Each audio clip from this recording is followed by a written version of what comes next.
Hello students, आज का जो हमारा टॉपिक है वो है आर्थिक अध्ययन रीतियाँ। ठीक है। Methods of economic study. कल जैसे हमने पढ़ा था, इकोनॉमिक्स में पढ़ा था कि हमने जो डिफरेंट लिमिटेशंस होती है इकोनॉमिक्स की, जो मार्शल ने जो परिभाषा दी थी उसके आधार पर हमने कुछ लिमिटेशन देखी। फिर उसके बाद हमने रॉबिन्स के द्वारा दी गई जो लिमिटेशंस को पढ़ा। आज हम देखेंगे कि जो अर्थशास्त्र की अध्ययन रीति है, मेथड ऑफ इकोनॉमिक स्टडी। अब इसको समझने के लिए पहले हम ये देखते हैं कि ये मेथड्स की हमें ज़रूरत क्यों पड़ती है, रीतियाँ होती कि क्या है। अगर हम किसी भी विषय की बात करें, चाहे अर्थशास्त्र हो या कोई भी हो या साइंस हो या कोई भी चीज़ का जब हम स्टडी करते हैं तो हमें पता है कि जब कोई ज्ञान हो या विज्ञान हो, अगर हमको उसके निष्कर्ष रिजल्ट्स पे पहुंचना है, ठीक है, ये जानना है कि जो आपस में रिलेशनशिप है, जो भी फिगर्स का, जो इन्फॉर्मेशंस का, या जो भी हम अ, जो विज्ञान या साइंस की बात करते हैं, तो उनके रिजल्ट्स तक पहुंचने के लिए, उस सत्यता की जांच के लिए हम उसे कारण और परिणाम के रिलेशनशिप को देखते हैं कि जो भी परिणाम आ रहे हैं उसके पीछे क्या कारण है। ठीक है, उन कारण और परिणाम के आपस के संबंध को हम समझने की कोशिश करते हैं। और इस संबंध को समझने के लिए जो हमारे पास तरीका हो, जो मेथड हो, जो रीति हो, उसी को हम क्या कहते हैं, एक तरह से रीति। मतलब एक तरह से देखा जाए, एक कारण और परिणाम को समझने के लिए, उसके संबंध को समझने के लिए जो तरीका अपनाते हैं उसी को हम रीति बोलते हैं। अब वो चाहे कोई भी विषय हो, चाहे अर्थशास्त्र हो या और भी कोई सामाजिक विषय हो या कोई साइंस का सब्जेक्ट हो, तो उसमें हम उनकी सत्यता को जानने के लिए, किसी परिणाम को समझने के लिए, उस परिणाम के पीछे क्या क्या कारण है इसको समझने के लिए जब हम किसी तरीके को अपनाते हैं, कुछ स्टेप्स को फॉलो करते हैं, तो वही स्टेप्स, वही तरीका क्या है, रीति है।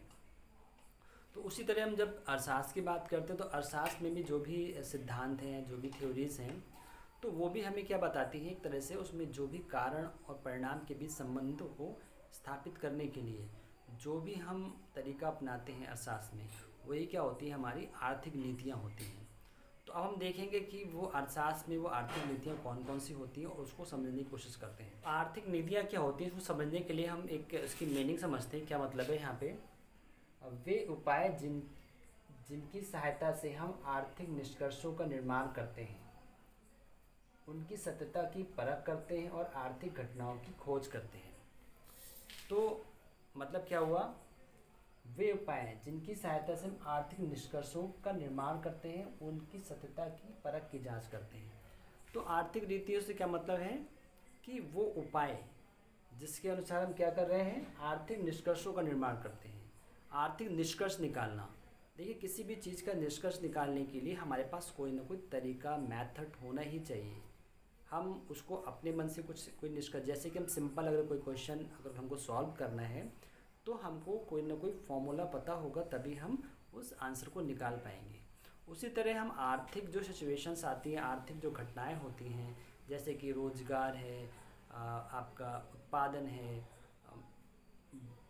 वस्तुओं के जो मूल्य हैं उनका घटना बढ़ना है, मांग का कम होना है, ये सारी बातें जो हमारे सामने आती हैं, तो इसके पीछे कोई ना कोई कारण होता है। उस कारण को जानने के लिए और जो भी निष्कर्ष निकालने के लिए कि हम इस एक निष्कर्ष पे पहुंचते हैं कि ये जो परिणाम आए हैं इसके पीछे क्या कारण है और इसका क्या निष्कर्ष हो सकता है, तो उसके लिए हमें कुछ ना कुछ तरीके और फॉर्मूलों की ज़रूरत पड़ती है। तो यहाँ हम उन्हीं तरीके, उन्हीं फॉर्मूलों की बात हो रहे हैं। जब हम किसी आर्थिक निष्कर्ष का निर्माण करते हैं, उनकी सत्यता की जांच करते हैं, ये भी देखते हैं कि जो निष्कर्ष निकला है वो सही है या नहीं है, तो और आर्थिक घटनाओं की खोज करते हैं। तो उसके अनुसार हम ये देखते हैं कि कौन कौन सी आर्थिक घटनाएं हो रही हैं। अगर हमारे देश में हम देखते हैं कि अगर हम देखें कि जो बेरोज़गारी बढ़ी, तो ये एक देखा जाए तो परिणाम है।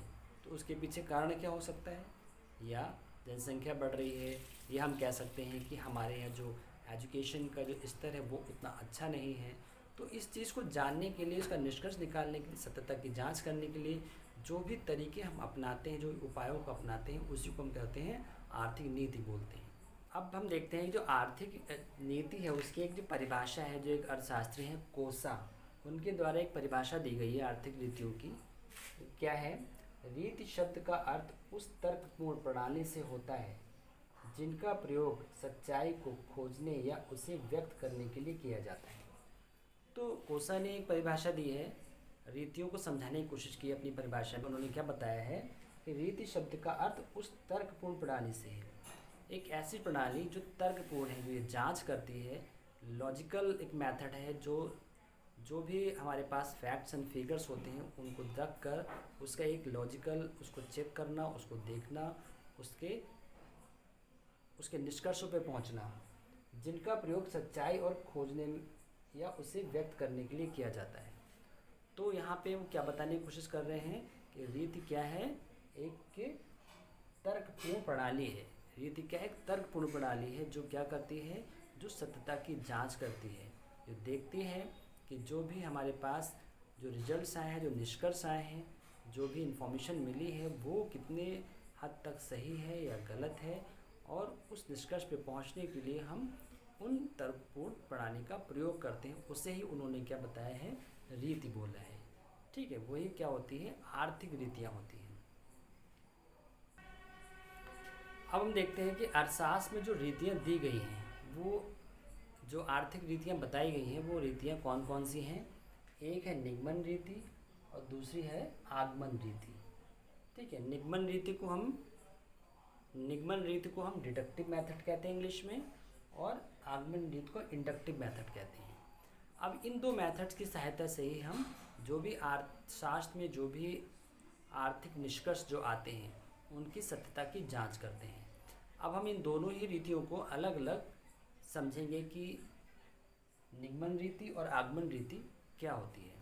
चलिए हम सबसे पहले समझते हैं कि निगमन विधि क्या होती है। निगमन विधि के बारे में समझते हैं। सबसे पहले क्या होती है?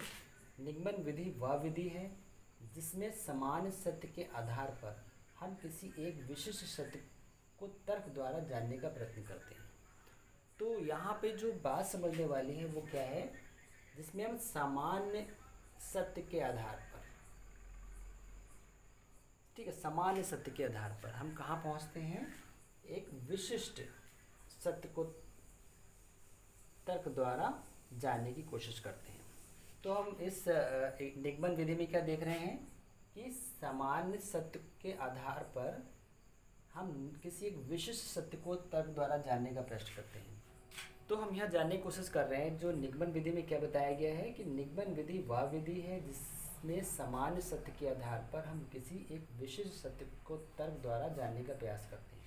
सामान्य सत्य से मतलब क्या है? ऐसी कोई बात जो एक तरह से देखा जाए कि टोटल जनरल पब्लिक पे लागू होती है। जनरल वे में हम कह सकते हैं कि जो सामान्य सत्य है, जो होता ही होता है। एक तरह से देखा जाए कि हम अगर मान के चलते हैं कि सामान्य सत्य से मतलब है एक हम जो मानव की जो प्रचलित व्यवहार होता है उसको देखते हैं कि वो जो भी बिहेवियर करता है, जो भी उसका व्यवहार होता है, क्या उसके सभी लोगों के द्वारा जो व्यवहार किए जा रहे हैं, जो भी बिहेवियर किया जा रहा है, क्या वो बिहेवियर उनका एक व्यक्ति पे भी लागू होता है या नहीं।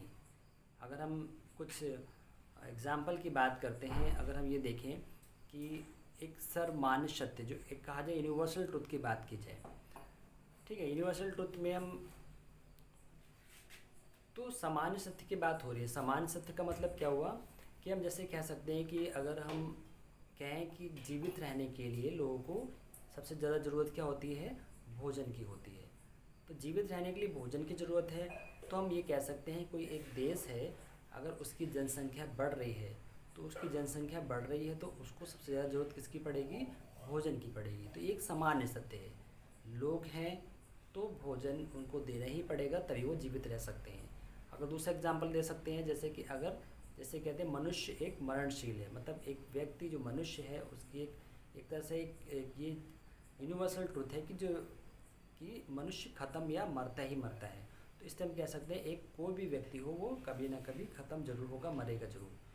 ठीक है, तो हम ये बात समझने की कोशिश कर रहे हैं सामान्य सत्य है, जो एक यूनिवर्सल ट्रुथ है जिसको सभी लोग मानते हैं, वो सत्य है। तो वो सत्य क्या है? हर एक पर्टिकुलर व्यक्ति या पर्टिकुलर सिचुएशन पे भी फॉलो होता है, लागू होता है। अगर हम अर्थशास्त्र की बात करें तो हम ये कहते हैं कि मूल्यों के बढ़ने पर मांग कम होती है। मूल्य बढ़ेंगे तो मांग कम होगी। तो हम देखते हैं कि अगर हमें कोई प्रोडक्ट है, पेट्रोल है, तो पेट्रोल के प्राइस बढ़ेंगे तो क्या होगा, पेट्रोल की मांग कम होगी। तो ये बात एक सामान्य सत्य थी कि मूल्य के बढ़ने से वस्तुओं की मांग कम होती है। तो यही बात हमारी पेट्रोल के प्राइसेस पे भी सत्य बैठती है कि पेट्रोल के अगर प्राइसेस बढ़ते हैं तो उसकी मांग कम होती है।